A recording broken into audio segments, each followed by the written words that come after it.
Essayez de me suivre, on va aller dans l'enseignement. Donc nous sommes en train d'enseigner sur ce qu'on appelle la délivrance d'après la Bible. N'est-ce pas? D'après la Bible.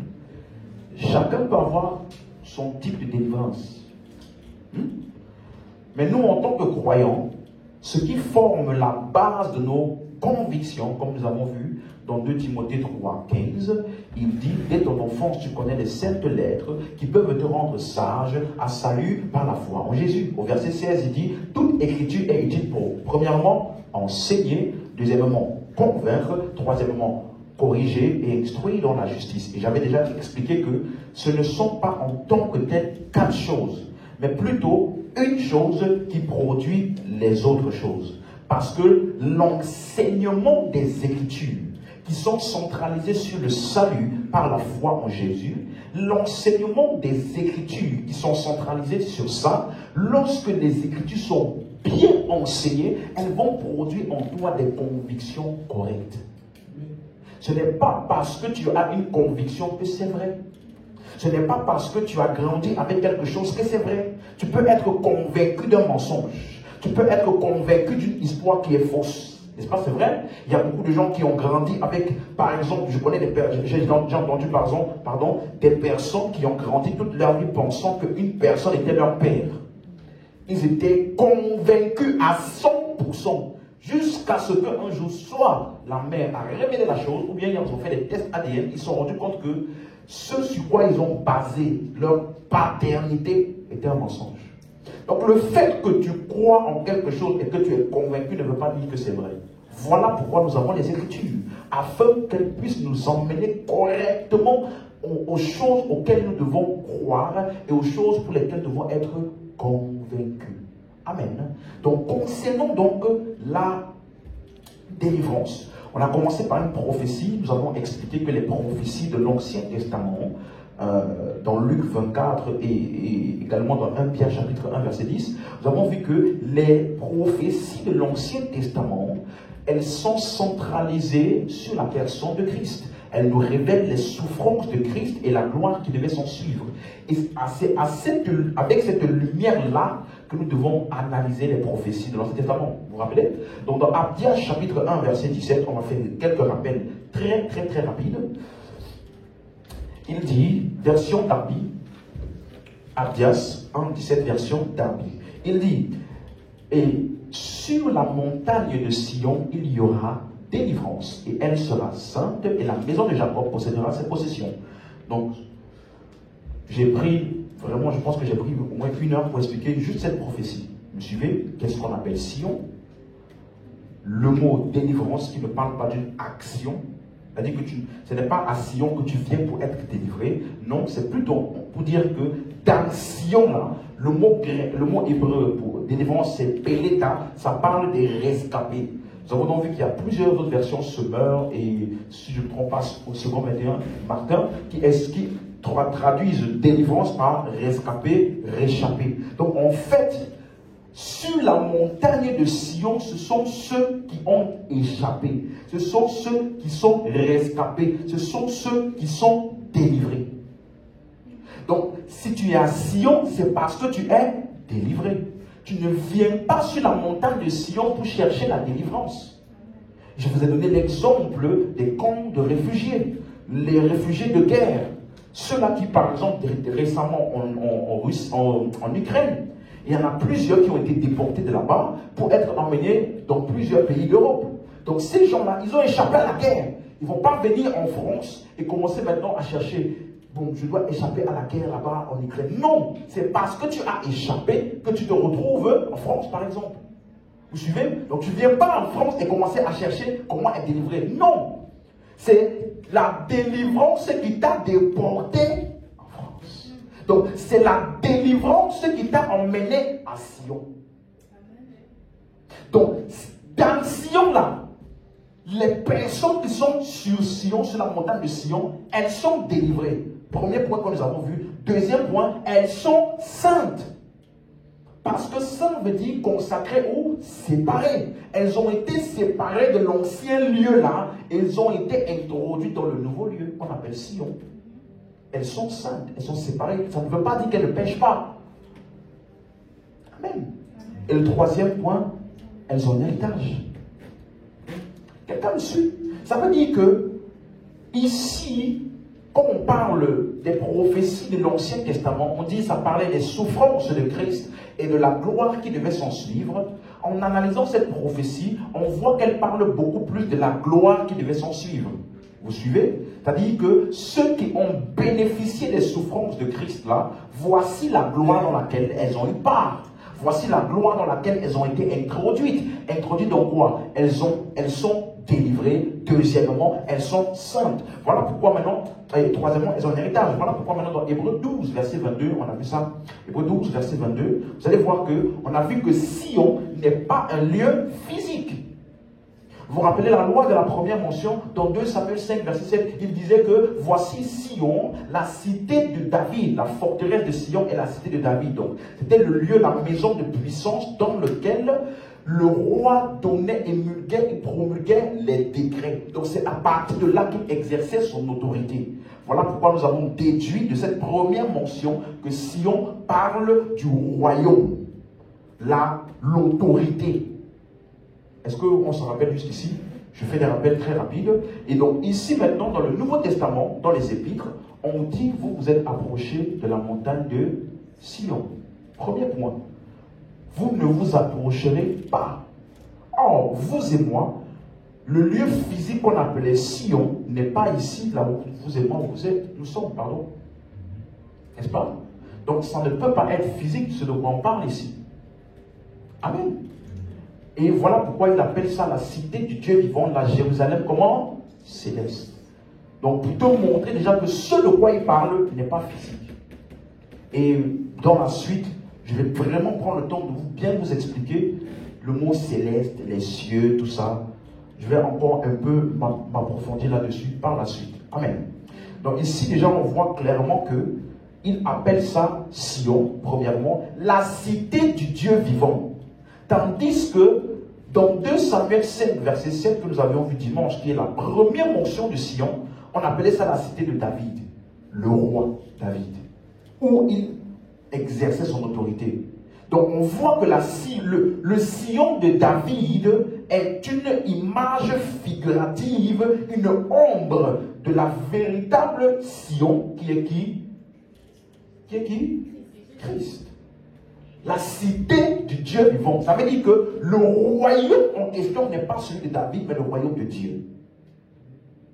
Donc, Sion peut représenter, si on peut dire ça comme ça, le royaume de Dieu en Christ.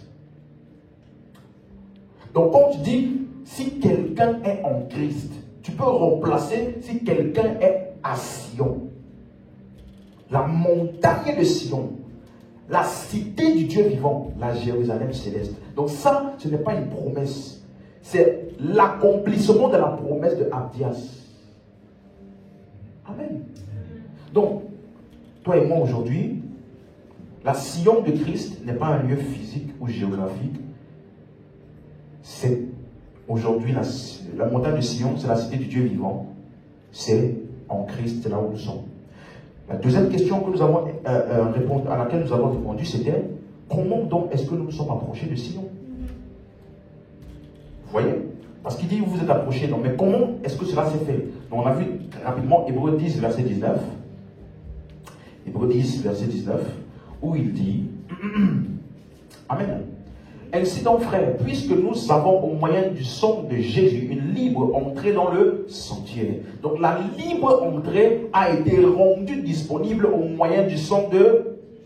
Donc cela veut dire que ce qui nous a fait nous approcher, parce qu'après avoir dit libre entrée dans le sanctuaire au moyen du sang de Jésus, quelle est l'instruction qu'il donne? Verset 22. Verset 22. Approchons-nous.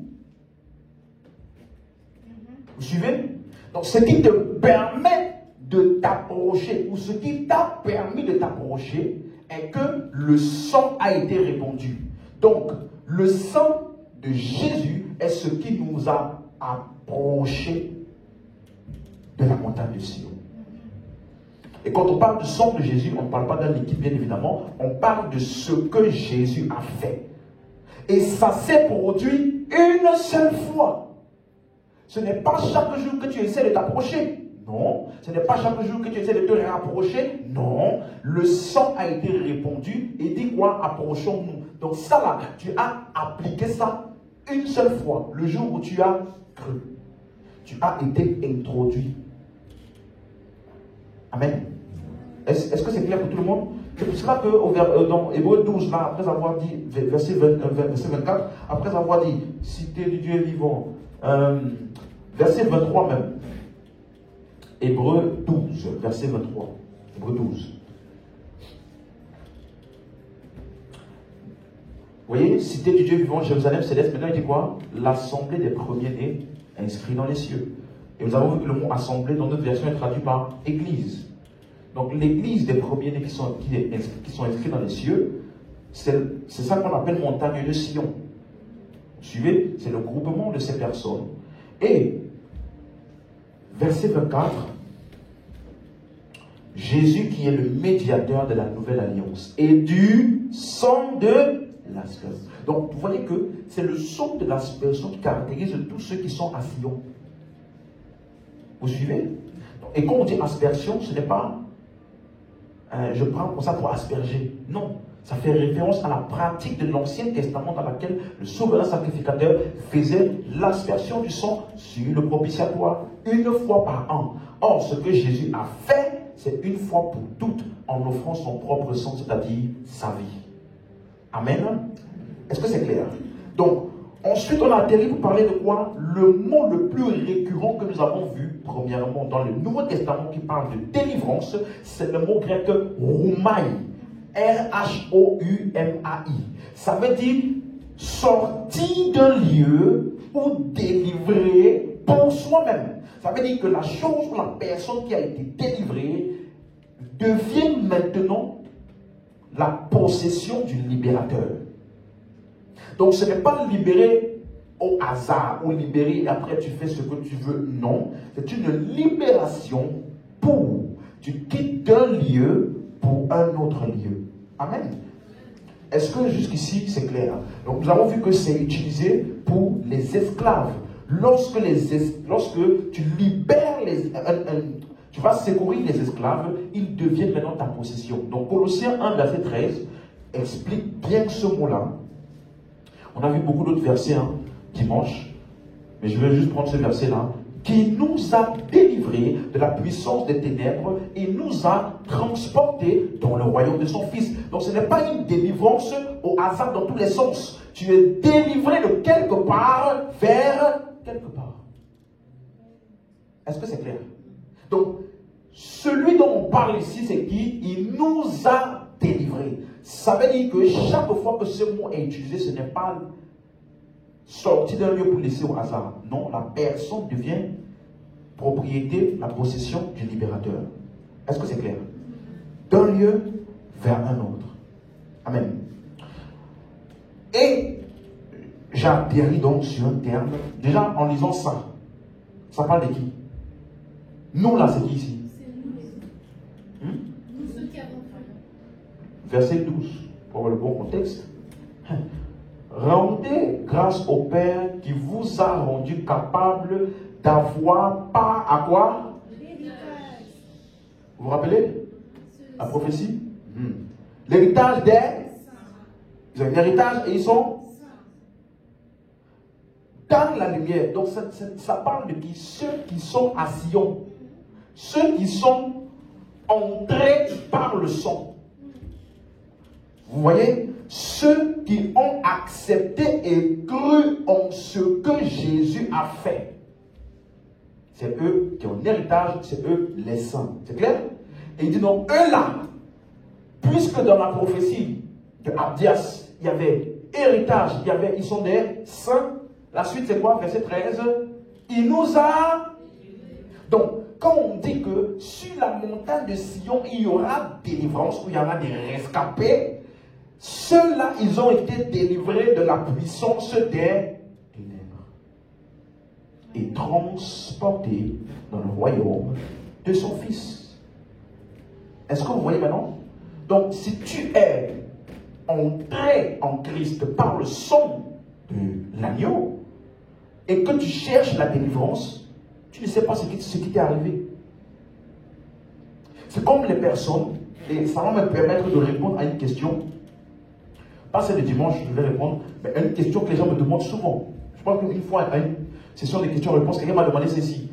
Mais les gens qui passent tout le temps là, on dirait que vraiment, il y a des démons qui les fatiguent. Vraiment, ils voient des choses, ils sont oppressés, attaqués. Quand tu es à Sion et que tu cherches la délivrance, je vais t'expliquer exactement comment tu es. Tu es comme celui qu'on a pris du pont il a échappé à la guerre, là, vous voyez? Et puis souvent là, pendant la nuit, qu'est-ce qu'ils font? Cauchemar. Hein? Ils ont encore des anciens réflexes, des anciens fichiers, des anciens. Dès que la porte fait BAM! Parce qu'il se rappelle des coups de feu. Mais est-ce qu'il est délivré? Donc son problème, ce n'est pas la guerre qui se passe là-bas. Si toi tu viens lui apprendre les techniques pour échapper à la guerre, tu n'as pas compris qu'il n'est plus là-bas. Ce qu'il a besoin, c'est de s'approprier son nouvel environnement. Tu suis? Au lieu de dire, tu sais là, le coup de feu, c'est dangereux, hein? C'est terrible. Il est dans le camp des réfugiés, il n'est plus sur le champ de bataille. Il n'est plus au gré de la guerre, il a échappé. Voilà pourquoi il est dans le camp des réfugiés. Donc ce serait insensé de venir ici l'expliquer. Tu sais, le coup de feu là c'est terrible, hein? Franchement, sois toujours sur tes gardes. On ne sait jamais. Et puis, il est dans le camp de réfugiés où il est censé avoir la paix. Il est là, mais il est plus conscient de son ancien champ de bataille là que du lieu dans lequel il est. C'est comme ça que beaucoup de chrétiens sont. Donc, est-ce que celui-là, là, il a besoin de délivrance? Non. Hein? Non. Est-ce qu'il a besoin, parce que délivrance, là, c'est un terme qui t'explique qu'on est parti de retirer. Je vais te donner le deuxième mot grec, on va voir aujourd'hui. On est parti d'enlever, de sortir d'un lieu. Ça parle d'une action physique qui a été posée par le libérateur pour te sortir d'un lieu dans lequel tu étais captif, pour t'introduire dans un nouveau lieu. En lui faisant chercher la délivrance, encore puisqu'il a été introduit dans le camp des réfugiés, tu es en train de lui dire, le libérateur là, il n'a pas bien fait son travail, premièrement, et deuxièmement, tu es en train de lui faire être inconscient, de l'action que le libérateur a fait à son égard. Vous suivez? J'essaie de prendre un exemple pour que vous puissiez voir vraiment là où nous sommes.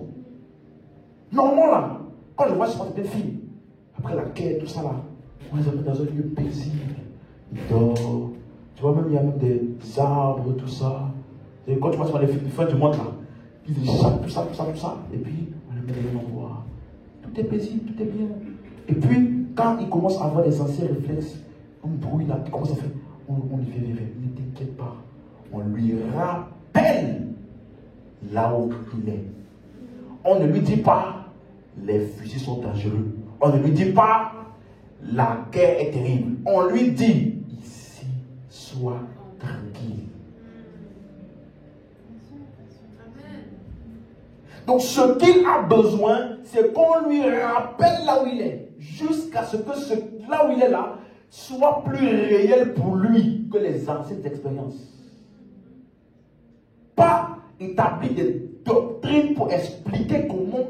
C'est vrai que tu es dans le camp des réfugiés, mais on n'essaie jamais. Sois toujours sur tes gardes. Si tu sens un coup où on entend un bruit comme ça, va en bas du lit déjà quand même. On ne sait pas parce qu'ils peuvent revenir ici pour envahir le lieu du camp des refuges là. Donc, tu voyez comment, vous comprenez? Je prends cet exemple-là pour que vous puissiez vous visualiser à peu près. Parce que ce que Christ a fait, il nous a sortis d'un lieu pour un autre. Amen. Donc, pour revenir à ce qu'on a dit dimanche, le point sur lequel je me suis arrêté, c'est lorsque j'expliquais que chasser les démons, ce n'est pas la délivrance. Pourquoi? Parce que suis-moi. J'aime cet exemple-là. Je vais rester dessus. Je pense dans cette série. Tu peux être dans le champ de guerre. Hein? Suis bien. Les armes sont sur toi. Tu cours, tu fuis. Hein? Et puis, au moment où on allait tirer sur toi, quelqu'un vient là, il dégage le soldat qui voulait tirer sur toi, n'est-ce pas? Est-ce que tu es délivré? Tu es toujours où? Sur le champ de guerre. Hein? Donc, à n'importe quel moment, n'est-ce pas? La délivrance, c'est quoi? De sortir.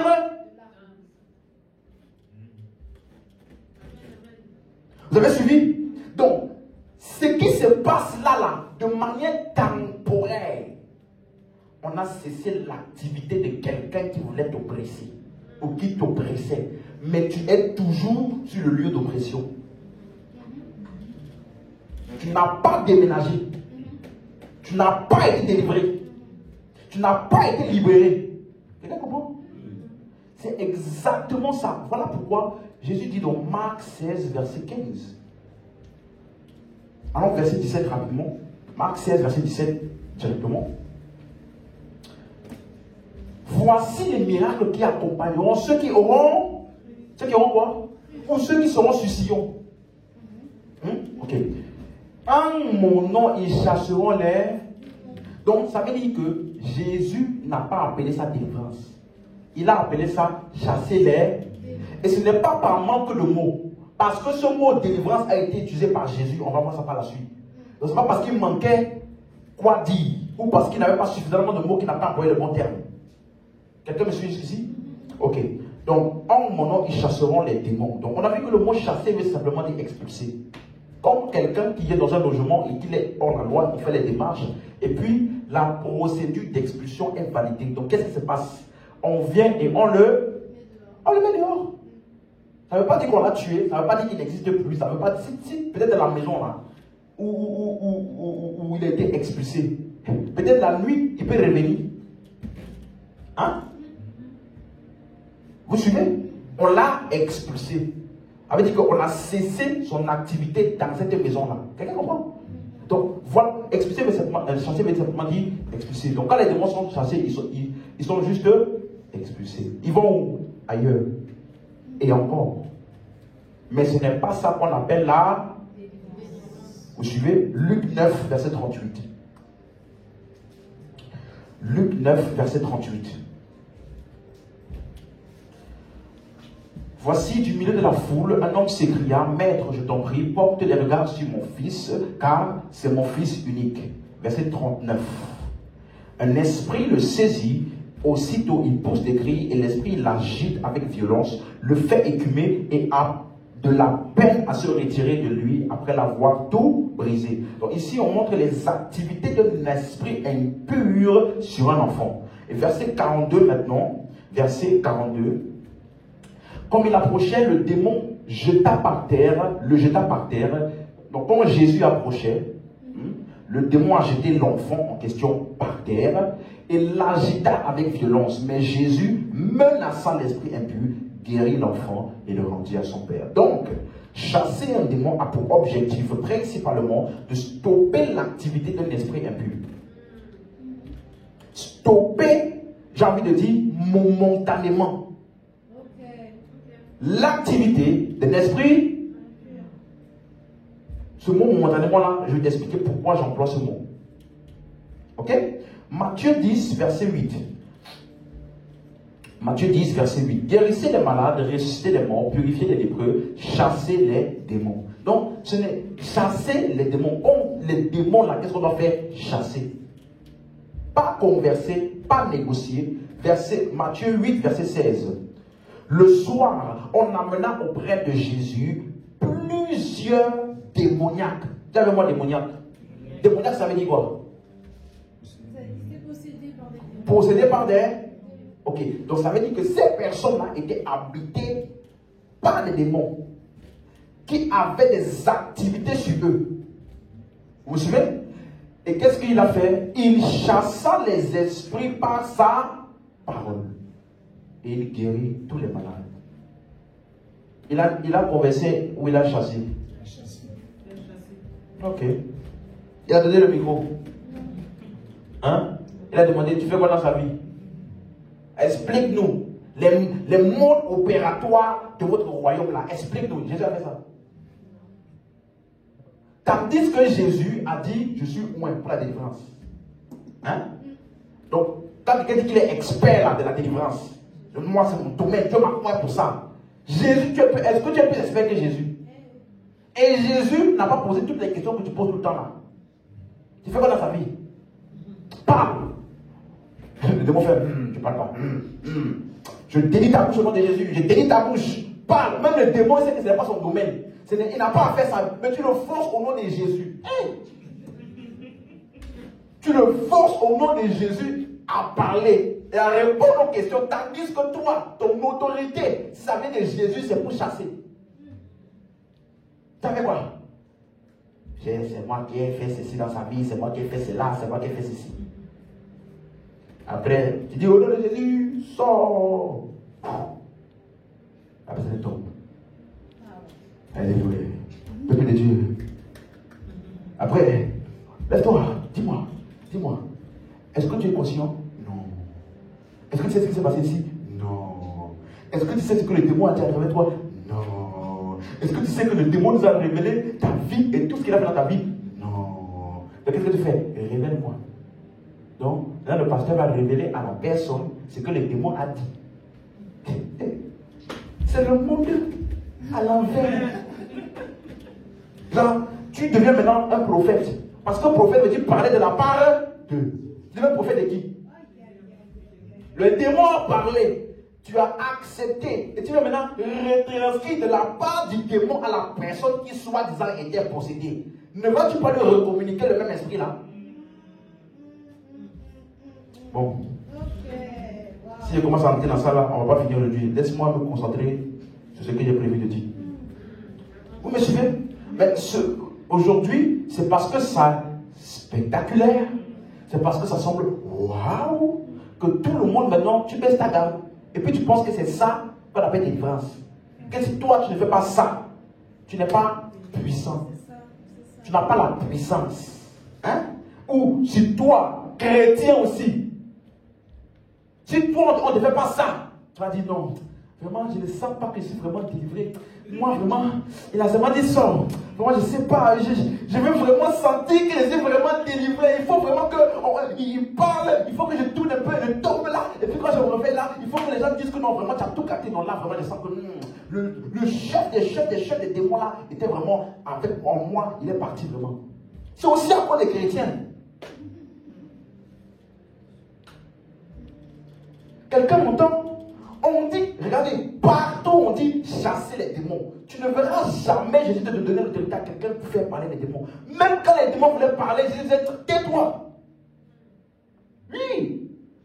Oh, tu es le Fils de Dieu. Es-tu venu ici pour nous tourmenter avant l'heure? Taisez-vous.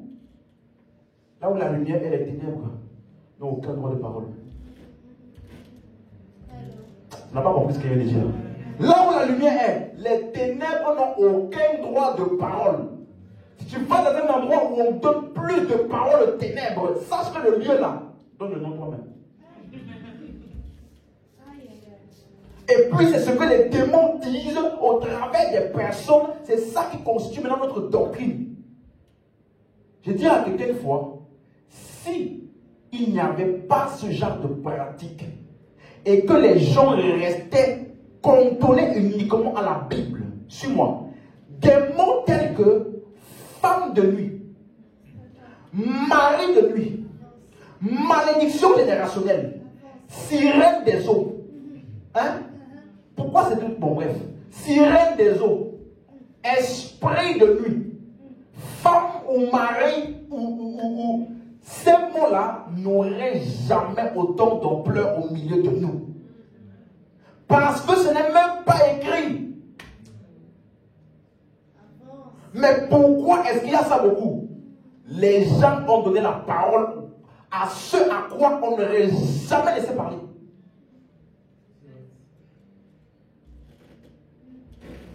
Si tu me suis, dis Amen. Amen. Frère, je te dis, si tu écoutes cet enseignement jusqu'à la fin, tu seras très gêné si tu vas dans certains endroits. Vous me suivez? Donc, chasser les démons. On avait même vu dans Acte 16 comment Paul a chassé un esprit de python d'une femme. Vous vous rappelez? Donc, il a cessé l'activité de cet esprit-là au travers de cette femme. Mais l'esprit n'est pas parti hors de la ville, puisque après ça, ils ont été arrêtés. Donc, tu vois que aucune des personnes que tu vois qu'on a chassé les démons ici, ils ne sont pas nés de nouveau. Hein? On n'a même pas dit qu'ils sont croyants. Tu me suis? Ils n'ont pas cru. Amen. Voici un autre exemple. Luc 11, verset 17. Si tu suis, dis Amen. Ok. Luc 11, verset 17. Comme Jésus connaissait les pensées de leur cœur, il a dit, tout royaume divisé contre lui-même est dévasté et une maison s'écroule sur une autre. Verset 18. Si donc Satan est divisé contre lui-même, comment son royaume subsistera-t-il, puisque vous dites que je chasse les démons par Belzébul? Vous suivez? Donc Jésus est en train de dire, laissez-moi faire une parenthèse, Jésus est en train de dire, si Satan chasse Satan, son royaume est divisé. Vous ne pouvez pas dire que je chasse les démons parce que je suis le prince des démons. Belzébul, ça veut dire. Prince des démons. Donc c'est parce que je suis le chef que je les chasse. Non. Tout royaume qui est divisé contre lui-même ne peut subsister. En d'autres termes, si tu dis que ce que tu as là vient de Dieu, tu ne peux pas utiliser la puissance de Dieu pour enlever ça. Si tu dis que la maladie qui est venue ou la situation compliquée qui est venue, c'est Dieu qui a envoyé ça ou permis ça, ça veut dire que tu n'as pas le droit de prier pour ça. Tu n'as pas le droit de prier, Seigneur, il faut que ta puissance se manifeste pour régler cette situation-là. Parce que si Dieu agit, et que c'est sa puissance qui agit pour enlever ce que Dieu a mis, ça veut dire que Dieu s'est combattu lui-même et son royaume ne peut pas subsister. Vous suivez? Donc il y a certaines choses qu'on dit aujourd'hui, mais on n'est pas conscient. On se contredit nous-mêmes. Amen. Verset 19. Si moi je chasse les démons par Belzébul, vos fils, par qui les chasse-t-il? Tu as compris ce qu'il vient de dire ici? Donc, tu vois que chasser là n'est pas exclusif. À qui? Aux chrétiens. Tu as vu? Donc, quelqu'un me dit une fois, mais la Bible dit, en ce jour-là, plusieurs diront, n'avons-nous pas chassé des démons en ton nom? Chasser des démons ne veut pas dire que tu es chrétien. Parce que Jésus leur a dit, je ne vous ai jamais connu. Il n'a pas dit je ne vous connais plus. Hein. Il n'a pas dit je t'ai donné l'onction, tu as blagué avec l'onction, j'ai repris, et puis maintenant tu vas en faire. Non, hein. Je ne vous ai... Ça veut dire que tout ce que tu as fait, même si c'était des vrais miracles, je n'étais pas inclus dedans. Je n'avais aucune implication dans ça. Parce que toi, là, déjà j'avais connu. Toi et moi, on n'a eu aucune interaction. Mais tu as chassé les démons. Mais tu as prophétisé.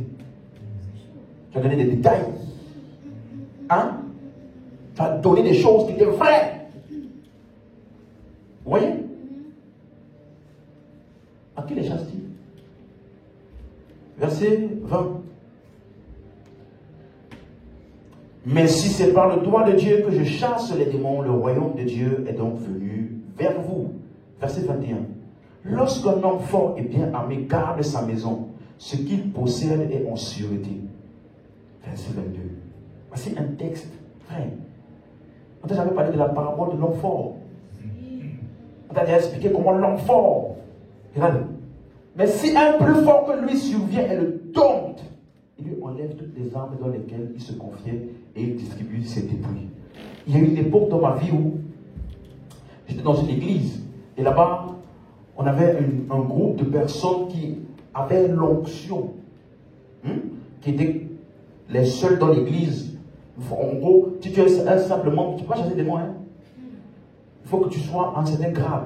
À partir de là, on te dit, tu peux maintenant chasser des démons. Donc ça veut dire qu'il y avait des gens dans cette église-là. Il y avait un groupe de personnes là. Hein? Et on dirait que dès qu'il met la main comme ça, la personne commence à tourner. Et il y avait les noms là. Et des fois tu pries même, tu pousses même la tête. La personne ne bouge pas. Donc, un jour, je ne sais pas, j'ai médité ce verset-ci. J'ai dit, Seigneur, donne-moi la révélation de l'homme fort. Parce que l'homme fort qui est dans les gens là, il ne me respecte pas trop. Hein? Je cherchais le secret de la délivrance dans ça. Hein? Tu me suis? Mais le jour où je vais t'expliquer ces versets, tu vas comprendre que ça là, ça s'est déjà accompli. Ça s'est déjà. Il y avait un homme fort. Il y a un autre homme qui était plus fort que lui, qui est venu et qui l'a dépouillé.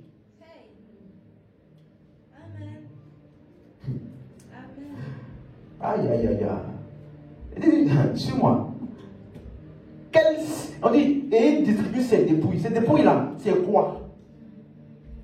L'homme fort là, il avait quoi? Verset 23. Celui qui n'est pas avec moi est contre moi, et celui qui n'assemble pas avec moi disperse. Voici le verset sur lequel je voulais qu'on aille, verset 24. Lorsque l'esprit impur est sorti d'un homme, esprit impur sorti d'un homme, ça c'est quoi? Chasser? Hein? Ok. Il va dans les lieux pour chercher du n'en trouvant point. Il dit, je retournerai dans ma. Donc ça veut dire que la maison qu'il a laissée là n'est pas devenue la propriété d'un autre. Donc tu ne peux pas appeler ça délivrance. Parce que délivrance c'est je te retire des lieux et tu deviens la possession du libérateur. N'est-ce pas? Lui il dit quoi? Je reviendrai dans ma maison d'où je suis sorti. Ça suffit. Donc ça veut dire que chasser un démon ne veut pas dire qu'il ne peut pas revenir. Quelqu'un suit? Verset 25. Ma maison. Et quand il arrive, il la trouve balayée et ornée. Ça là, c'est une figure de style. Balayée et ornée veut dire simplement vide, sans activité démoniaque là. Parce que cette activité a été stoppée lorsqu'on a chassé le démon. Suivez la suite, verset 26. Alors il s'en va. Et il prend combien? 7 autres esprits plus méchants que lui. Ils entrent dans la maison, s'y établissent et la dernière condition de cet homme est pire que la première. Tu vois? Donc chasser un démon ne veut pas dire délivrer. Regardez. Parce qu'on peut chasser, il part, il revient et la condition de la personne est pire. Tu as suivi, dire Amen. Donc ça veut dire qu'il peut partir et revenir, réentrer. Suivez? Okay. Donc, on peut voir que cet homme-là n'a pas été délivré. Parce que là où il était, la même chose se reproduit encore pour lui. Et même pire. Suivez? Quelqu'un comprend ça? Donc, chasser des démons, dis à ton voisin, chasser des démons. Chasser des démons. Ce n'est pas la délivrance. Parce qu'on peut chasser un démon d'une personne et la condition de la personne est pire. On peut chasser un démon et dans la vie de la personne, les activités démoniaques sont encore plus qu'avant qu'on ait chassé. Tu as compris? Vous avez suivi? Ok. Donc la question que j'ai posée dimanche en terminant, c'était, est-ce qu'un chrétien, donc, qui est délivré, n'est-ce pas? Ok. Est-ce qu'il peut être oppressé par un démon? Première question. Peut-il se laisser influencer par Satan? C'était ça la question, n'est-ce pas? Donc moi je te pose la question. Qu'est-ce que tu en penses? Si tu dis oui, ça veut dire qu'une personne est délivrée, mais oppressée. Une personne est délivrée, mais elle est influencée. Hein? Est-ce que ça fait sens? Hein? Je n'ai pas d'accord. Frère, ici, là, l'église, là, on n'est pas dans les... Je suis d'accord, je ne suis pas. Il faut donner preuve. Voilà. Donc, moi, jusqu'à maintenant, j'ai dit que je n'ai pas encore répondu. Mais je vais vous donner un verset. Ephésiens 4, verset 27. Attends. Dans Ephésiens 4, il parle à qui? À ceux qui ont cru qu'ils sont anciens. Les croyants, n'est-ce pas? N'est-ce pas? Ephésiens 1, verset 13. Pour moi, être sûr qu'on est d'accord à qui il parle. En lui, vous aussi, après avoir entendu la parole de vérité, l'évangile de votre salut, en lui vous avez quoi? Vous avez été scellés du Saint-Esprit qui avait été. Donc, les gens à qui il parle là, ils ont cru, ils sont comment? Scellés du Saint-Esprit. Ça veut dire qu'ils ont la marque d'appartenance à Dieu. Mais Ephésiens 4, 27. Donc, ils sont délivrés. Hein? Okay. Quelqu'un peut dire ça? Ne donnez pas accès au diable. Ça veut dire quoi? Accès où?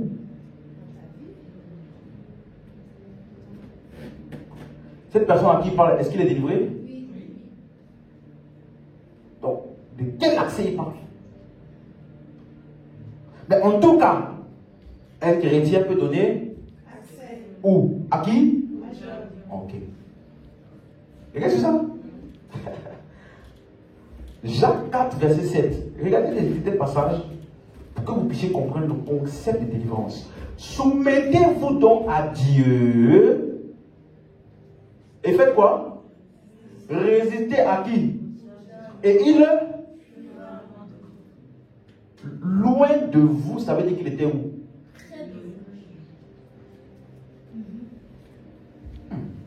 1 Pierre chapitre 5 verset 8.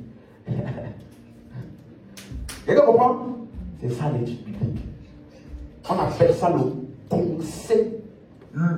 conseil global ou total de Dieu. Tu ne peux pas prendre qu'une partie. Il faut que tu prennes tout ce qui est exposé vis-à-vis d'un concept dans les Écritures pour avoir la bonne compréhension et ne pas faire l'erreur d'aller plus loin que ce qui est écrit. Regardez, soyez soit sobre. Ça veut dire quoi être sobre? Ne pas être alcoolisé. Non, ça c'est déjà focalisé sur un domaine, mais sobre en général. Ne pas être sous l'influence. Ça veut dire, d'autres versions disent soyez vigilants. Vous voyez? Et veillez, faites quoi? Veillez, n'est-ce pas? Pourquoi? Votre adversaire qui rôde comme un lion rugissant, cherchant qui il dévorera. Hein? Suivez déjà. Déjà, j'aimerais un peu expliquer ce verset. J'ai une question. Est-ce qu'on est en train de dire que c'est le diable qui rôde comme un lion rugissant et c'est le diable qui cherche à dévorer? Ou alors c'est le diable qui rôde de la même manière qu'un lion rugissant cherche qui il va dévorer? Deuxième partie. Parce que plusieurs personnes pensent que le diable, il est là. Il cherche qui dévorer. Non. Vous suivez? Ce n'est pas le diable qui cherche qui dévorer. Le diable rôde de la même manière qu'un lion qui cherche qui dévorer là. Comment est-ce qu'il rôde? Autour de sa proie. Vous voyez, non? C'est comme ça que le diable rôde. Donc il utilise la manière dont le lion rugissant cherche et rôde autour de sa proie pour expliquer la manière dont fonctionne le diable. Suivez? Donc, il ne faut pas penser que le diable va venir là comme il va te manger comme poulet, dévorer. Non. Est-ce que c'est clair? Donc, il dit, voici comment le diable rôde. Verset 9. Il y a des instructions qui poussent à réfléchir. Résistez-lui avec une foi. Comment? Ferme là, ça veut dire quoi? Qu'il ne bouge pas. Ça veut dire qu'il peut faire des choses qui peuvent avoir tendance à vouloir t'ébranler. Tu dois résister avec une foi ferme. Ça veut dire que si tu ne résistes pas avec une foi ferme, qu'est-ce qu'il va faire? Quelqu'un dit ça? Est-ce qu'il parle à des personnes délivrées? Donc tu vois donc que tout ce qu'il est en train de dire ici n'a rien à voir avec être délivré. Donner accès au diable ne veut pas dire que tu n'es pas délivré.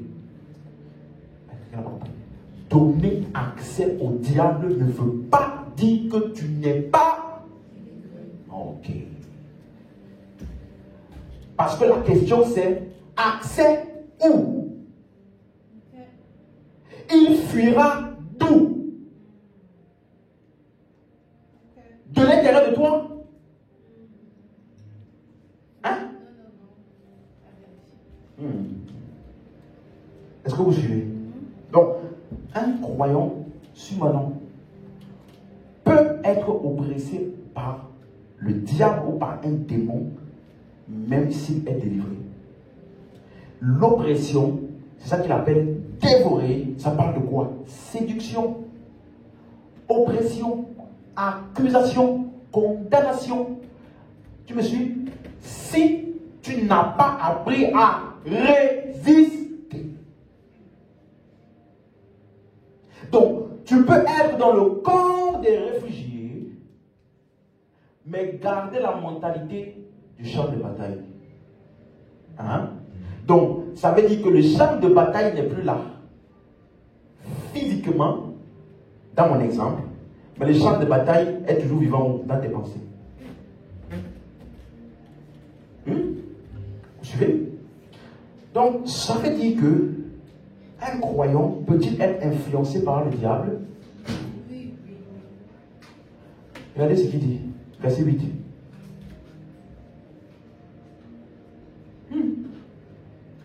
Version semeur. Regardez quelque chose. Version semeur. Ne vous laissez pas quoi? Ne vous laissez pas quoi? Soyez. Donc, si tu n'es pas vigilant, le diable va te faire vivre une vie qui est différente de là où tu as été introduit. Alléluia. Éphésiens 6, verset 12. Suivez bien. Je vais revenir sur ce verset. Au reste, fortifiez-vous. Verset 10, commençons au verset 10, pardon. Fortifiez-vous dans le Seigneur par sa force puissante, verset 11. Revêtez toutes les armes de Dieu afin de pouvoir tenir ferme contre les. Donc, qu'est-ce que le diable a? Vous voyez? Donc, ce qu'on appelle ruse, c'est quoi? Des stratagèmes, des stratégies, des moyens d'action pour te faire croire quelque chose qui n'est pas vrai. Tu vois? Ça veut dire que des fois, ce qu'on appelle la ruse, ça veut dire que je n'ai pas la capacité, par exemple. J'ai déjà vu un film une fois. Suis-moi bien. Un homme, il est intéressé par une femme qui est très riche. Il dit, je n'ai pas la capacité d'avoir accès à ce genre de femme-là. Donc, qu'est-ce que je vais faire? Je vais m'habiller comme les riches. Je vais aller m'asseoir comme les riches s'assoient dans les endroits où les riches s'assoient, où je sais que cette femme-là est souvent. On appelle ça quoi? Stratégie. Pour atteindre quelque chose que normalement, on voit normal, tu n'allais pas pouvoir. Donc, il n'a pas l'argent, il n'a pas. Mais par sa ruse, il peut faire croire à la femme en question qu'il est milliardaire. Pourtant, il a 0 €. On appelle ça quoi? Donc, si toi, tu ne fais pas attention, tu te laisses distraire. Eh, l'homme là, la manière de m'a parlé, non. Le vêtement qu'il avait, tandis que tu ne sais pas qu'il a loué ça ou il a prêté ça à quelqu'un. Tu t'es basé sur la ruse là pour bâtir cette relation. Tu vois? Qu'est-ce que cet homme a fait? Voyez? Donc ça veut dire que c'est quelqu'un qui n'a rien, qui n'a pas la capacité d'atteindre un objectif par ses capacités. Donc qu'est-ce qu'il fait? Ruse. Qu'est-ce que le diable a aujourd'hui? Rien. Mais qu'est-ce qu'il peut faire contre toi? Ruse. Tu as compris mon exemple? Donc, ne vois pas le diable comme quelqu'un qui est puissant, avec lequel tu vas faire combat spirituel. Combat spirituel, tu connais ce combat spirituel? J'envoie la puissance de Dieu. Le diable amortit. Il envoie la puissance du diable. Toi aussi tu amortis. Tu sais, moi là, avant que je ne vienne aujourd'hui, j'ai eu des combats pendant la semaine. On m'a attaqué la nuit. Voilà pourquoi, bien aimé, je t'ai levé dans la prière pour prier. Cette nuit là, on m'a attaqué parce que le diable savait que je devais venir ici pour vous prêcher aujourd'hui. Regarde. Aujourd'hui, on a un problème de lumière, non? Si tu es dans cette église là, tu sais ce qu'il a dit? Vous savez, le diable n'aime pas le message de la délivrance. Donc, il a bloqué le système électrique de la salle. Donc, bien aimé, on a terminé dans la prière. Frère, peut-être que c'est un petit film qui n'a pas été bien fait. Et toi, tu vas accuser le diable. Une fois, le diable dit même, je ne défends pas. Il dit juste que, à force d'être trop conscient du diable, tu as donné tellement de puissance au diable que sa ruse a fonctionné à ton égard. Tu ne me verras pas. Viens ici, me dit, c'est le diable qui est contre nous. Je ne peux pas lui donner ce privilège-là. Ce privilège-là, quelqu'un disait, non, tu sais, oh vraiment, on a fait un programme puissant, et des malades guéris, tout ça. Et puis ce chemin du retour, j'ai eu, comment on appelle ça? Un rhume terrible. C'est parce que ça là. C'est les, comment on appelle ça? Contre-attaque. J'ai attaqué. Il est venu contre-attaque. Voilà pourquoi, bien aimé, vous ne savez pas ce que les hommes de Dieu vivent. Tu dois te changer spirituellement tous les jours. Parce que le combat, il dit, quand je chasse les démons pour vous là, quand je chasse vos malédictions là, et ils viennent vers moi. Est-ce que vous savez que de la nuit je ne dors pas bien comme il faut? Parce que tout ce que l'on chasse sur vous là vient sur nous, frère. Jésus est venu pourquoi? Il n'avait pas besoin de venir. Comme ça, toi, tu allais faire prendre tout pour toute l'humanité en un coup. Ça veut dire qu'on ne dort pas. Hey. Parce que la nuit là, j'ai vu ta grand-mère songe. Heureusement que j'avais l'épée de l'esprit. Tu vois, le diable n'a que des ruses. Veut dire quelqu'un qui n'a rien. Ça veut dire que s'il se montre tel qu'il est en face de toi, tu vas rigoler. Tu vas tellement rigoler de lui. Donc qu'est-ce qu'il va faire? Il se déguise. Il prend la forme de quelqu'un de puissant. Parce que toi, tu n'as pas compris. Verset 12. Chakabalagada. Nous n'avons pas à lutter contre la et le.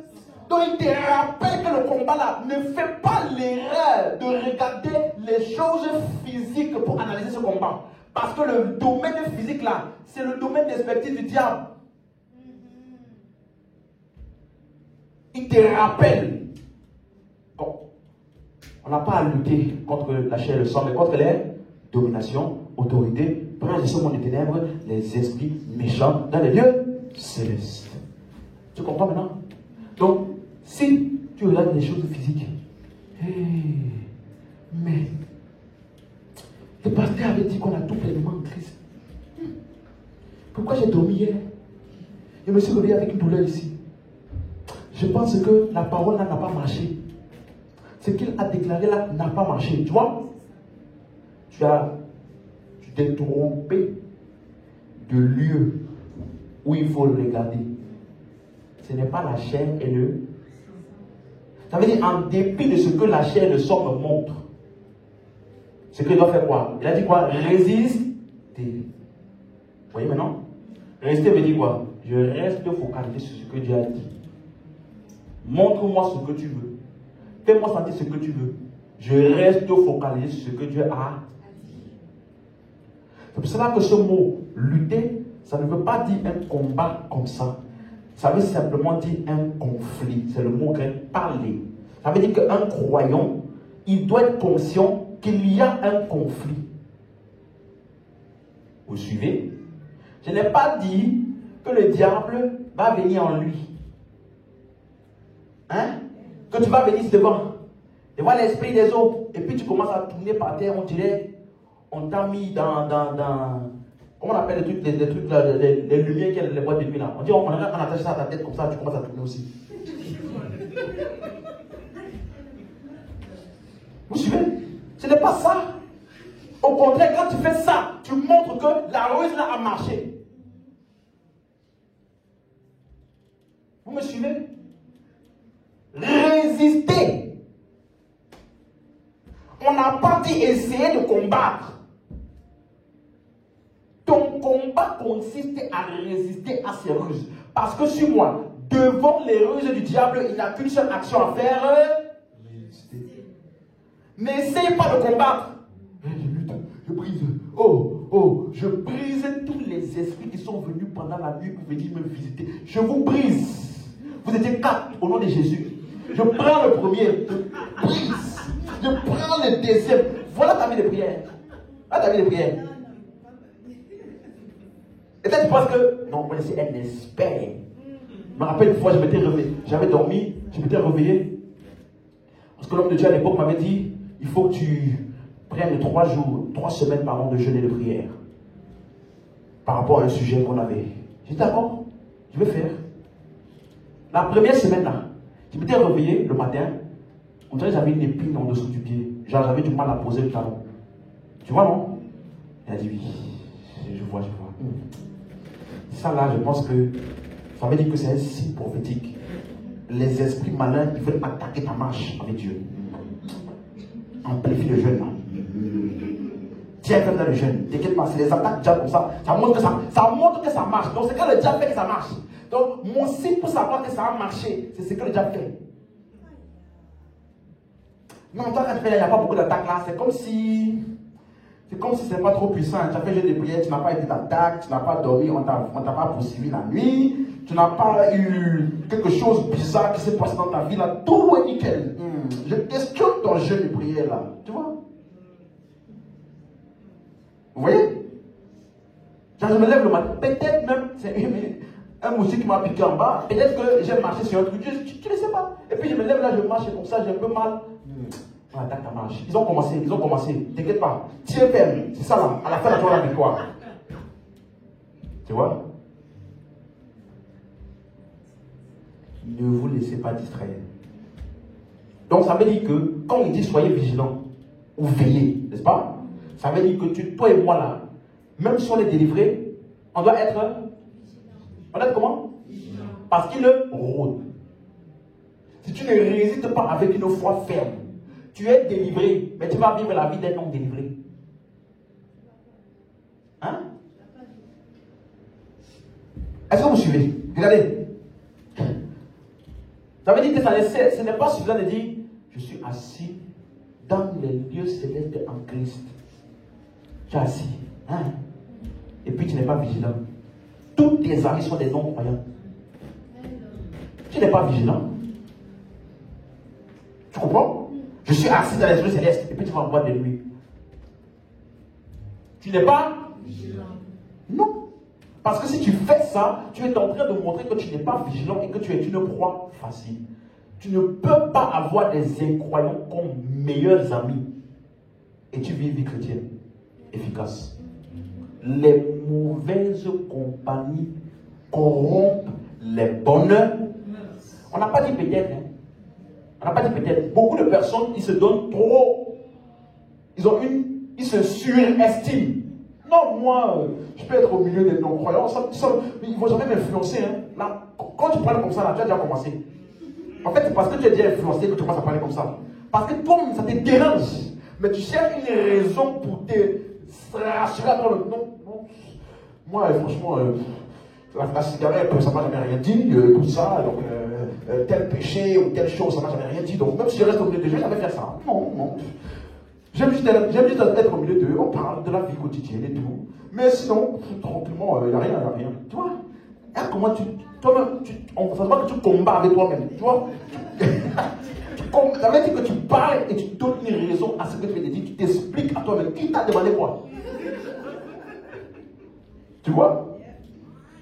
Vigilant veut dire, tu fais attention à ce que tu écoutes, à ce qui t'environne, parce que il faut que tu puisses saturer ton intellect et ta conscience des réalités qui sont associées au nouveau royaume là dans lequel tu as été introduit. Dis-moi même. Donc, au moins jusqu'ici c'est clair que chasser les démons, ça ne veut pas dire délivrance. Laissez-moi accélérer sur un point et dimanche on rebondit à partir de là. Luc 4, verset 18. Qu'est-ce que Jésus appelle la délivrance? L'Esprit du Seigneur est sur moi, parce qu'il m'a, pour annoncer la bonne nouvelle aux pauvres. Il m'a envoyé pour guérir ceux qui ont le cœur brisé et proclamer aux captifs la délivrance. Quel est le verbe que Jésus a utilisé pour la délivrance? Hein? Donc, suis-moi, ça veut dire que Jésus connaissait le mot délivrance. Il l'a utilisé dans certains textes et dans d'autres textes, non. Quand il parlait de chasser les démons, il n'a jamais utilisé délivrance pour ça. Pas parce qu'il ne connaissait pas ce mot, puisqu'il l'a utilisé pour autre chose. Jamais. Donc, quand c'est pour les démons, il utilise quel verbe? Hein? Chasser. Et quand c'est la délivrance, il utilise quel verbe? Proclamer. On a vu ça en anglais, il dit quoi? Prêcher. Tu as suivi? Donc, on ne fait pas la délivrance. Ça n'existe pas dans la Bible. Amen. Non, pasteur. Pasteur, je ne dors pas la nuit. Les anciens de mon village viennent me visiter chaque fois. Ou, pasteur, chaque fois que je dors la nuit, il y a un homme qui vient pour avoir des relations avec moi. Et le matin, quand je me lève, quelqu'un la deuxième fois, quand je me lève le matin là, j'ai les griffes, c'est vraiment réel. Je combat pendant la nuit, mais le matin là, c'est vraiment physique. Des fois le matin, je me lève, je suis vraiment fatigué comme quelqu'un qui a eu une relation avec quelqu'un. Comment tu expliques ça, pasteur? Je sais. Ma fille, on doit faire ta délivrance. Tu as vu? Dans la Bible, le verbe associé à la délivrance, ce n'est pas faire. C'est quoi? C'est quoi? Proclamer. D'autres versions, publier. D'autres versions, prêcher. Donc, suis-moi. Si tu dis que quelqu'un a besoin de délivrance, tu ne dois pas l'amener dans une salle pour faire des pratiques là-bas avec elle. Au contraire, tu dois l'asseoir et lui annoncer un message qu'on appelle la délivrance. Hein? Parce que si on dit prêcher la délivrance, ça veut dire que la délivrance là est un... Donc tu vois, ça commence déjà à bien se spécifier ce que Jésus en tout cas appelle. Donc quand tu fais, je vais faire la délivrance au nom de Jésus, tu te contredis. Parce que Jésus là, délivrance que lui il a dit, on ne fait pas, on prêche.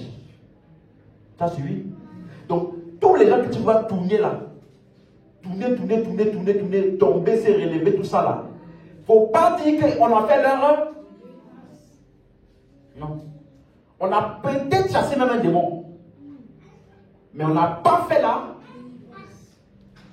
Vous comprenez? Un homme de Dieu disait une fois, vous savez, l'église a perdu la puissance.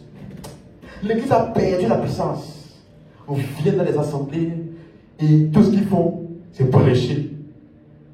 Les gens là, ils ne sont même pas délivrés. Tu l'as même parlé. Il dit, il ne faut que prêcher. Tandis que les gens là, ils ne sont pas délivrés. Qu'est-ce qu'il lui appelle délivrer? Délivrance, c'est qu'est-ce qu'on fait? On prêche, non? Comment il peut dire on fait que prêcher et les gens ne sont pas délivrés? Ça veut dire qu'il n'a pas compris ce qu'on appelle. Pour lui, délivrance là, c'est quand il va appeler, je vois 4 esprits des eaux dans la salle. 4 esprits des eaux.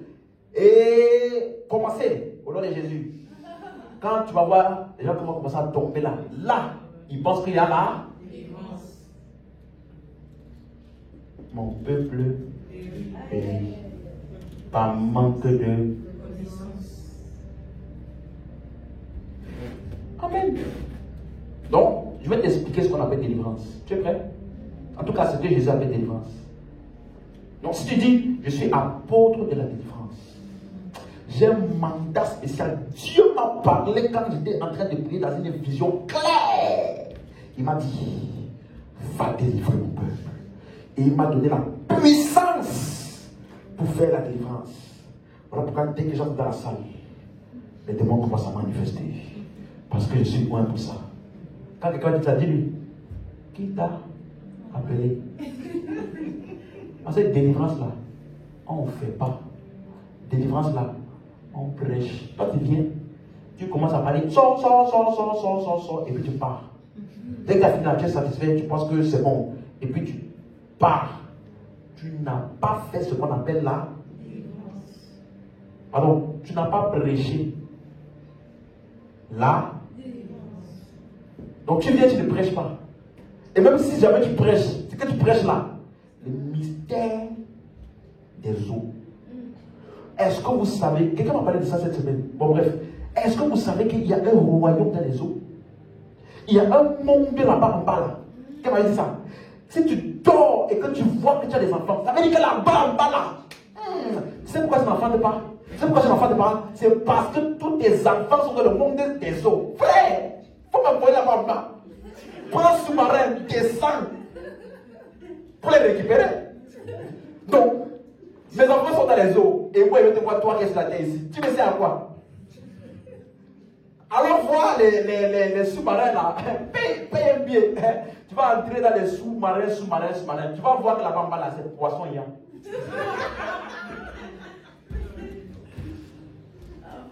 Il y a un royaume. C'est un royaume vrai. Les gens qui sont là-bas, là, c'est un royaume. Ils se marient entre eux.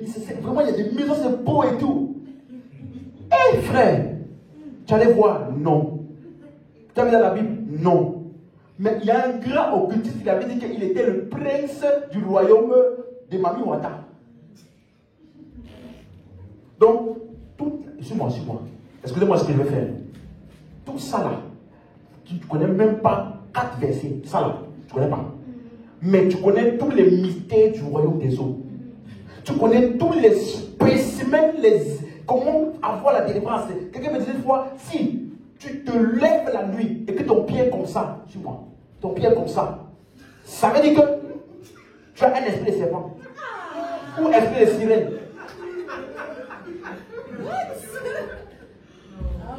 On t'a jamais dit ça? Non. Jamais? Non. Une fois dans un programme là, le gars il a fait ça. Au nom de Jésus, tous les esprits, j'envoie le feu sur vous. Et puis une soeur est tombée. Elle est tombée comme ça, par terre. Et puis ses 2 pieds étaient comme ça. Elle dit, regardez la sirène. Et puis la soeur là, comme elle a entendu, non, elle aussi elle fait.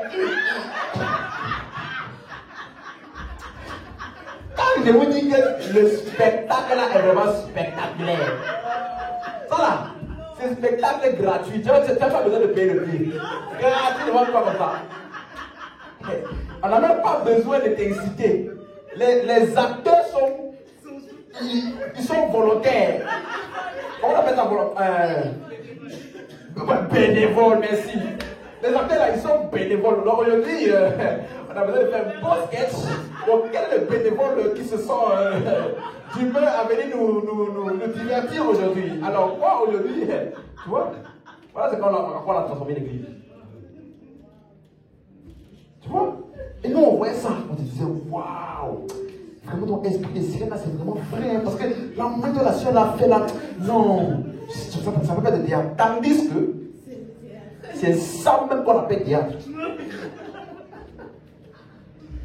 Vous voyez? Et c'est à partir de ce genre de choses-là qu'on va maintenant mettre nos standards. Non, vous là-bas, seulement la parole. Je vais t'expliquer délivrance là. Tu vas choisir l'endroit où on fait délivrance. Jésus a dit quoi? Il m'a envoyé pour aux captifs là. Donc si quelqu'un est vraiment captif et qu'il a besoin de délivrance, on ne doit pas l'amener dans un endroit quelque part pour commencer à faire des trucs bizarres avec lui. On doit l'asseoir et lui prêcher un. La solution pour la captivité n'est pas chasser les démons. La solution pour la captivité, c'est prêcher ou proclamer un message qu'on appelle la délivrance. Maintenant, suis-moi. Est-ce que tu es d'accord? Est-ce que tu sais que la Bible n'a pas été écrite en français? Hein? La Bible est écrite, pas écrite en français. Les mots qui ont été choisis par les auteurs ici, Luc, dans ce cas ici, est le mot grec qu'on appelle aphésis. Je sais que d'autres voient beaucoup de mots grecs, mais tu dois connaître ce mot-là, ce qui vient dire maintenant. Aphésis. A-P-H-E-S-I-S.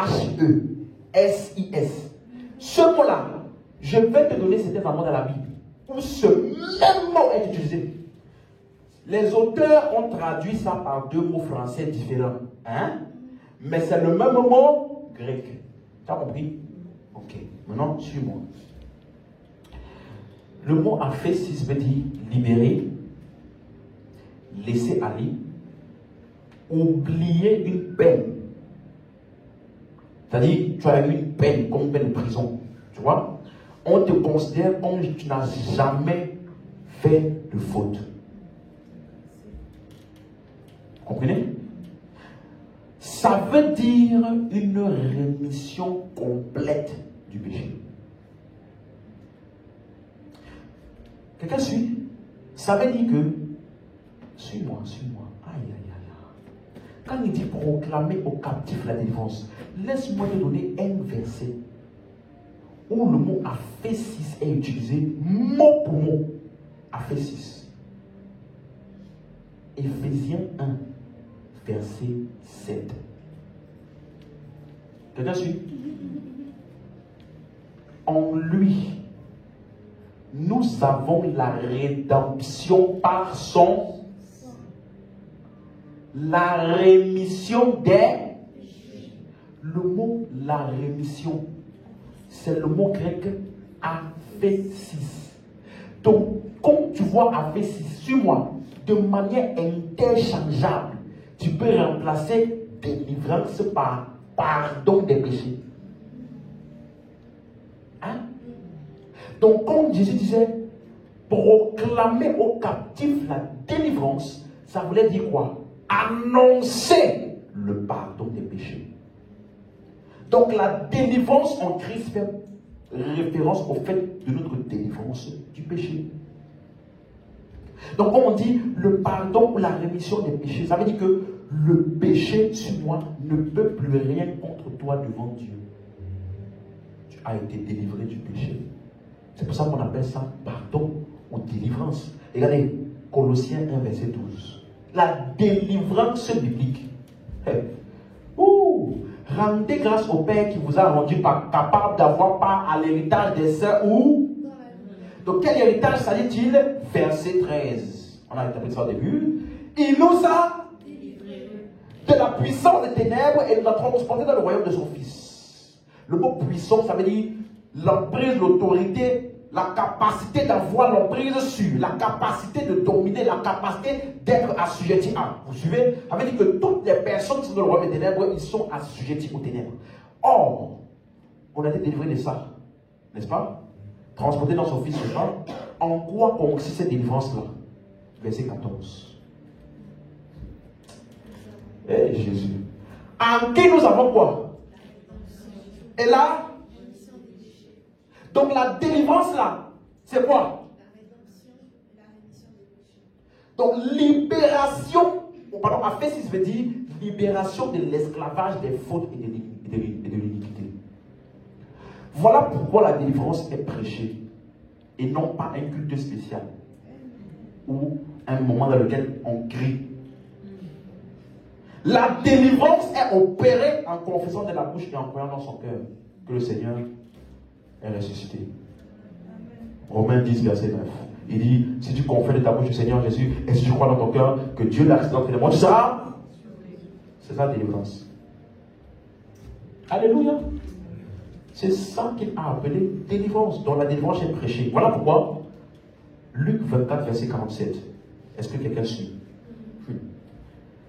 Et que la repentance, ça c'est Jésus après sa résurrection, hein, il a commencé à parler à ses disciples, n'est-ce pas? Et voilà la mission qu'il leur a donnée, après leur avoir expliqué les Écritures, il dit quoi? La repentance et le pardon des péchés serait prié.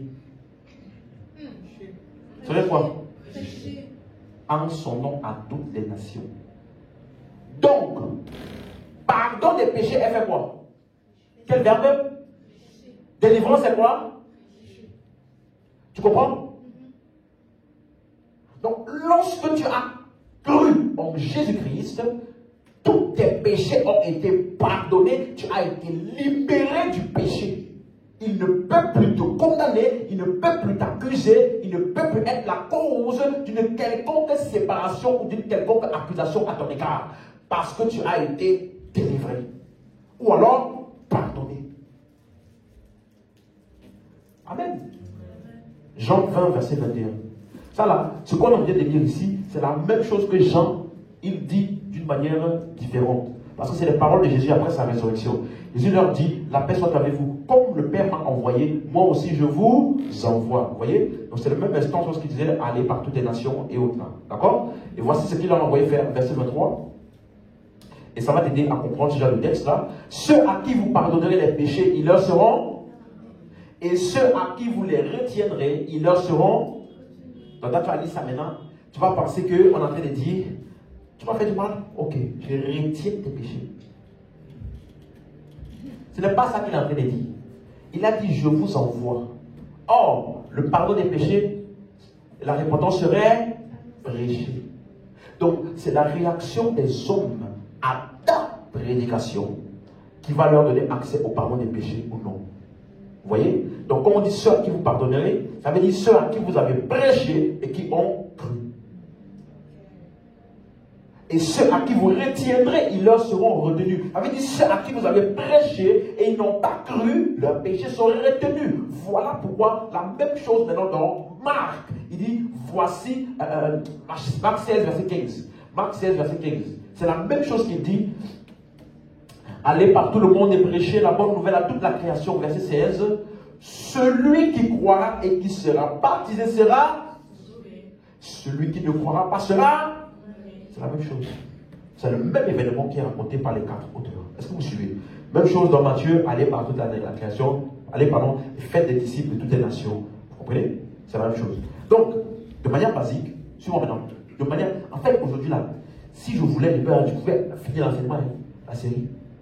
De manière basique, ce qu'on appelle la prédication de l'évangile, c'est ça, la prédication de la délivrance. Tu suis? Parce que c'est un message qui est prêché et lorsque tu le reçois, tu es délivré, tu es pardonné. C'est ça qu'on appelle l'évangile. Donc, suis-moi, tout chrétien est un ministre de la délivrance. Non pas en faisant crier et tomber les gens, mais en prêchant l'évangile. Moi, je suis un ministre de la délivrance. Je suis un prédicateur de la délivrance. Ça c'est la Bible. Vous voyez, non? Là, c'est la Bible. Ce n'est pas les traditions qu'on a toujours appris depuis qu'on est né. Non, ça là, c'est la Bible. L'évangile de Christ, le message qui annonce sa mort, sa résurrection, ce qu'il a fait pour nos péchés, c'est ça qu'on appelle le message de la délivrance. Il nous a délivrés du péché pour lui-même. Nous lui appartenons et nous le servons. Il nous a délivrés de la condamnation pour le pardon. Vous voyez? Il a délivré des accusations du diable pour l'acceptation devant Dieu. C'est ça la délivrance. Toi, tu as été délivré, pardonné, et tu cherches la délivrance. Tu n'as pas compris ce qui t'est arrivé. Donc la délivrance est prêchée. Comment cela s'est donc fait? Hébreux 2, verset 14, version Darby. Hébreux 2, 14, version Darby. Puisque donc les enfants ont eu part au sang et à la chair, lui aussi semblablement y a participé, afin que par la mort, suis bien, il le rendit comment? Impuissant. Celui qui avait le pouvoir de la mort, c'est-à-dire, verset 15. Et qu'il, verset 15, et qu'il, passé, présent ou futur. Ok. Il délivra tous ceux qui, par la crainte de la mort, étaient pendant toute leur vie assujettis à la servitude. Donc, la version, Louis II dit, verset 14 revient, reste dans cette version-là. Version Barbier revient. Mais voilà, par contre, la version, Louis II, il dit, à la place de rendu impuissant, il dit anéanti. La version Martin dit détruisit. Vous voyez, c'est le mot grec kathargéo, ça ne veut pas dire tuer. Vous avez compris? Ça ne veut pas dire rendre inexistant. Ça veut simplement dire rendre impuissant ou sans effet. Comme par exemple, si tu as une carte de séjour aujourd'hui qui est périmée ou expirée, elle n'a plus aucun effet. Mais elle est là. Vous voyez? Elle n'a pas été brûlée, mais elle est là. Donc, c'est ça que Jésus a fait. Il a rendu impuissant. Il a dépouillé de toute l'autorité. Jésus a neutralisé son autorité. Il a rendu invalide, impuissant, celui qui avait la puissance de la mort. Vous voyez? Ce mot est utilisé dans 1 Corinthiens 1, verset 28. On va voir deux, trois passages où c'est écrit. 1 Corinthiens 1, verset 28. Dieu a choisi les choses vides du monde et celles qui sont méprisées, celles qui ne sont pas, pour annuler. Version 8 secondes. Celles qui ne sont point, pour faire quoi? Réduire à néant. C'est ça le mot. Vous voyez? Donc, par sa résurrection, non, réduit à néant. Ça, cathargé au 1 Corinthiens 15, 24. 1 Corinthiens 15, 24. Ensuite viendra la fin, quand il remettra le royaume à celui qui est Dieu et Père, après avoir détruit. C'est ça le mot, détruit. Ou cathargéo, rendre invalide, annuler toute autorité, toute domination et toute puissance. C'est ça que Jésus a fait par sa résurrection. Voilà pourquoi vous allez voir des textes comme Ephésiens 1, 19, on dit il a été ressuscité, il s'est assis à la droite de Dieu le Père, au-dessus de toute domination, toute autorité, toute puissance. Vous voyez? Donc, c'est ce que Jésus a fait par sa résurrection. Il a annulé. Il a rendu impuissant. 1 Corinthiens 15, 26. Verset 26. Le dernier ennemi qui sera détruit, c'est la mort. Donc, ce mot kathargéo, ou détruit, ça veut dire rendre impuissant ou invalide. Vous voyez, c'est différent de chasser les démons. Parce que lui, il a été réveillé. Il refait exactement ce qu'il faisait avant. Mais ce que Jésus a fait, il a rendu impuissant. Donc, par ce que Jésus a fait, d'après Hébreux 2, Satan a été rendu impuissant. Quelqu'un suit jusqu'ici? Donc, ça veut dire que le diable, d'après ce que tu comprends maintenant, de rendre impuissant, sa puissance là, le diable ne peut plus emmener une accusation avec succès contre un croyant. Car Christ a payé pour ses péchés. Vous avez compris? C'est ça, annuler sa puissance, sa capacité à accuser. Suivez? Les accusations là, c'est qu'il maintenait les gens captifs. Le diable ne peut plus emmener avec succès des accusations contre les croyants. Vous n'avez pas dit qu'il ne va pas essayer. Mais ces accusations n'ont plus aucun effet. Mais si toi tu continues à croire que ça a un effet, tu vas rester captif. Tu comprends la différence? C'est exactement ça qu'il dit dans Apocalypse 12, verset 10. Apocalypse 12, verset 10. J'entendis dans le ciel une voix forte qui disait: maintenant le salut est arrivé, et la puissance et le règne de notre Dieu, et l'autorité de son Christ, car il a été précipité. Comment on l'appelle ici? L'accusateur de nos frères. Retiens bien cette expression-là. Ok? Celui qui accusait devant notre Dieu jour et nuit. Celui qui les accusait. Verset 11.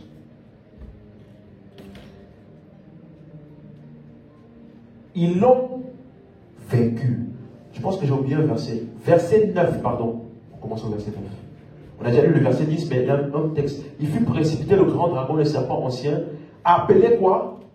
Le diable est celui qui séduit toute la terre. Donc on dit qu'il a été précipité. Et on dit que diable, c'est lui qui accusait, ou qui est l'accusateur de nos. Verset 11 maintenant. Comment est-ce qu'ils l'ont vécu? Ils l'ont vécu à cause du et à cause de la parole de leur témoignage. Donc, quel était le mode opératoire du diable? L'accusation. Quelle est la puissance qu'il utilisait, qu'il avait pour mettre les gens captifs? L'accusation. Mais il a été vaincu à cause du quoi? Du sang de l'agneau. Or, on a lu ça tout à l'heure, dans Éphésiens 1, verset 7.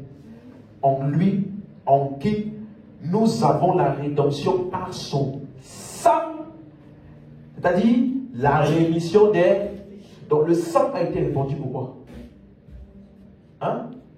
La rémission des péchés. N'est-ce pas? Oui. Or, on dit que on a vaincu le diable là, ou on a été délivré du diable là, à cause du sang. Donc tu vois que la victoire sur le diable, ou alors la délivrance, est par le sang. C'est pour ça qu'on appelle ça rémission des péchés. Est-ce que vous suivez? Jésus a dit, voici, ceci est mon sang, le sang de la nouvelle alliance qui a été répandu pour la rémission des péchés. Vous voyez? Et on dit que c'est ce sang-là par lequel on a vaincu l'accusateur de nos frères, ou le diable. Donc, délivrance, c'est pardon des péchés. Est-ce que c'est clair? Revenons dans Hébreux 2, verset 14.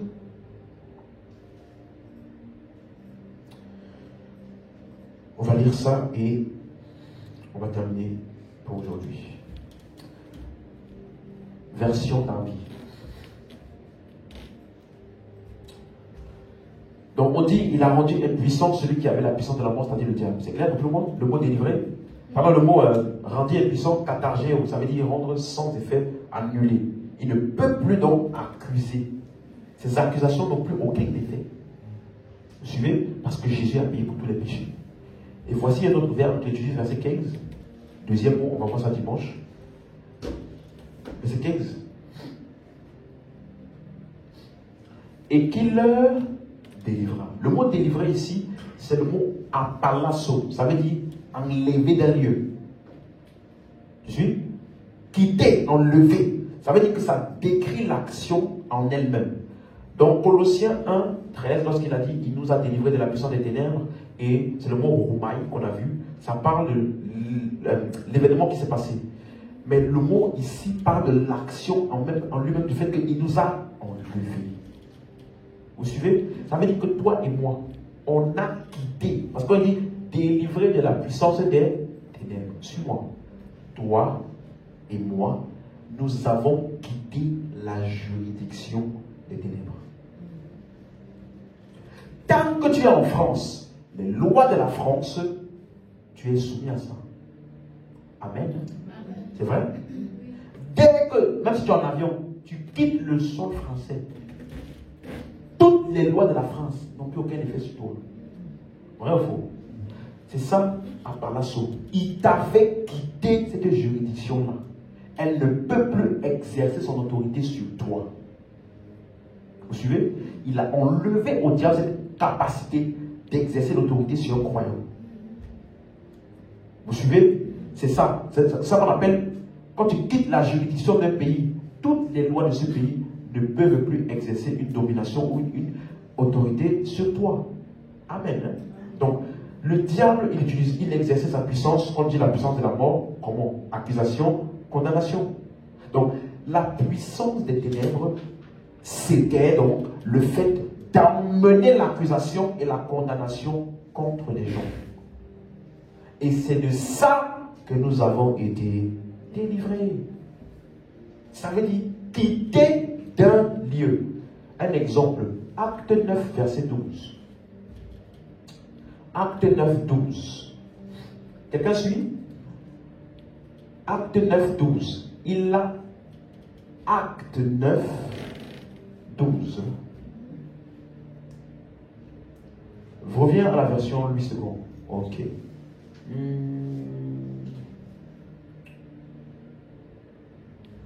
Un instant.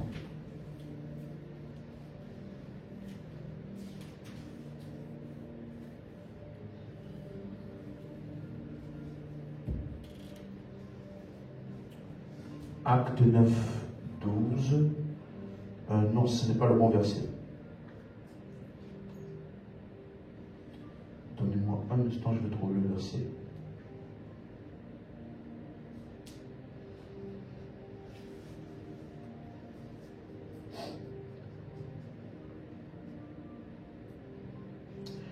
Ok. C'est plutôt...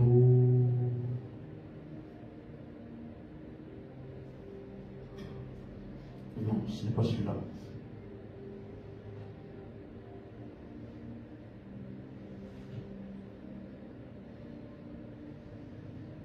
Ok, je pense que c'est celui-là.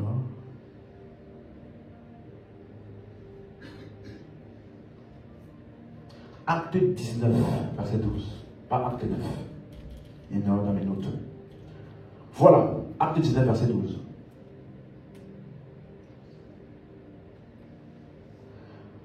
Voilà, au point qu'on appliquait sur les malades des linges ou des mouchoirs qui avaient touché son corps. Suivez ceci. Et les maladies les quittaient. Ça veut dire que les maladies quittaient la juridiction de ce corps-là. Comprenez? Donc, quand on dit que qu'il délivra, ou il nous a délivrés de la puissance des ténèbres, ça veut dire que nous avons quitté celui qui avait la puissance de la mort, c'est-à-dire le diable. Ça veut dire ceci. Aucun chrétien, tous les chrétiens ont quitté le diable. Diable. Aucun chrétien n'a aucune relation, quelle qu'elle soit, avec le diable. Tu as compris ça? Tu as quitté. Aucun chrétien n'a aucune relation. Il n'y a aucun lien maléfique, aucune malédiction, aucune réclamation. On a quitté ça. Vous suivez? Donc ici encore, on voit que délivrance c'est quoi? Quitter d'un lieu vers un autre. Amen. Et dimanche on continue. On peut se lever. Donc ça veut dire que à partir de tout ce qu'on a lu, il y a deux choses qui sont à retenir. La première chose qui est pertinente, la délivrance que nous avons en Christ là, a été faite par un libérateur. Elle doit avoir un libérateur. Et il n'y a qu'un seul libérateur ou délivreur. C'est qui? Jésus. Personne d'autre n'a cette charge-là. L'action de délivrer a été faite par Jésus. Nous, aujourd'hui, on est les prédicateurs de cette action. Amen. On est les annonciateurs de cette action. Et quand elle en croit, il est délivré. Vous comprenez maintenant? Donc, il n'y a qu'un seul délivreur ou libérateur, un seul médiateur, un seul sauveur. Donc, à partir d'aujourd'hui, quand tu entends délivrance, si c'est en Christ, d'après notre étude, c'est le pardon des péchés. Cela s'est fait par le sacrifice de Jésus. Son sang a été répandu une fois pour toutes. La délivrance là ne s'est pas faite par une prière. Hein? Pas du tout. Par ce que Jésus a fait. Et donc ça implique que le diable ne peut plus emmener avec succès une accusation contre toi. Parce que nous avons été délivrés de ces accusations-là. Ça ne veut pas dire que tu ne pécheras plus. Bien que ne pas pécher, c'est une bonne chose. Mais ça veut dire que, même si tu as péché, ça veut dire que, délivrer là, ça veut dire qu'il n'y a plus aucun effet de l'ennemi à cause d'un péché. C'est ça la délivrance que nous avons en Christ. Et ça n'a rien à voir avec chasser les... Voilà. Donc le jour, dès la minute où tu as cru, délivré. Pourquoi? Parce que tu as été pardonné. C'est clair? Dis avec moi, je suis délivré. Je suis délivré. Une fois pour toutes. C'est mon partage. Parce que j'ai cru et j'ai accepté le message de la délivrance. Amen. Donc, dès que tu vois un croyant, son deuxième nom, pardonné, délivré. Mais quoi ce qu'il fait? Il est quoi? Parce que ce que Jésus a fait pour nos péchés, il a fait une fois pour toutes. Et suis-moi, le sacrifice de Jésus n'est pas pour une époque en particulier. Parce que toi et moi, nous n'étions pas là il y a 2000 ans. Hein? Mais Jésus, suis-moi, s'est sacrifié pour des péchés qui n'avaient pas encore été commis. Donc, tu vois que ça n'a rien à voir avec une époque. Quels que soient les temps et les époques, Jésus, par son sacrifice, il nous a pardonné et délivré une fois pour toutes. Amen. Est-ce que c'est clair pour tout le monde? On se donne rendez-vous dimanche prochain. Élève la voix.